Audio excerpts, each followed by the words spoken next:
keeping a very close eye on that one. Now, it seems these attacks that we're seeing happening in and around Gauteng, Morena, affecting what's supposed to be happening in sport, very sadly.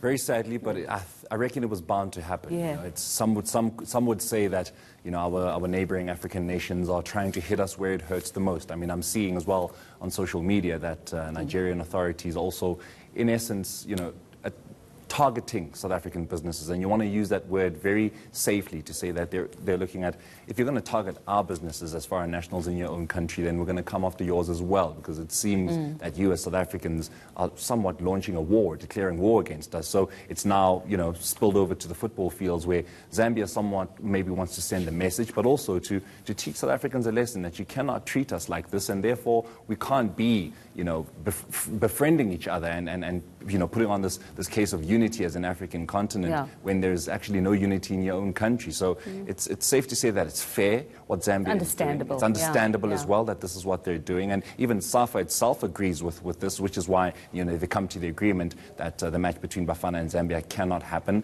Now it begs the question who Bafana will be playing in this international window, if anybody. And I suppose you'd also have to worry about the safety of our players there, because I mean, who's going to the spectators might, if the footballers are not upset, the spectators will be as well. So, and I suppose the responsibility from the Zambian Football Association and SAFA was that let's come to this decision now before Bafana Bafana do jet off to Lusaka. It was supposed to be happening on Thursday that South Africa leaves for Zambia. So they've come to the decision nice and early so that Mulifintseki and his boys don't leave for Zambia, where, as you mentioned, their lives could be put at risk. And how does this affect domestic football? Because we have a lot of foreign players who are based here in South Africa. Are we seeing any impact there?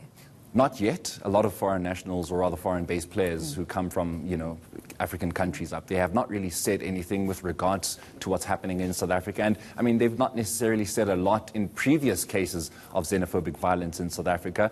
It could be said that they, too, do not want to affect their livelihoods, because them playing football in South Africa is, of course, their bread and butter. They're making their money here. So they would want to tread carefully regarding this. But, a lot of people would then say, this is the time for you guys to stand up for your own brothers and sisters who are being victimized and attacked in South Africa. It's not to say that you should now stop playing for your clubs, but just somewhat send a message. I mean, we're seeing this with attacks on women, the femicide in this country, where there's been suggestions that maybe if women just stepped aside and crippled the economy, a message can be sent through. Perhaps if South African, foreign-based players who are playing in South African clubs maybe took a stand as well, it might send a message across to South African officials that you need to start taking this seriously. But there's not been anything mentioned from these players from other African countries about what's happening. Well, that's if our officials would sort of agree that, is this xenophobia, is this targeted against foreign nationals, or while they say these are just criminals, so you can't actually even have an official position you definitely on it, I can't. Suppose.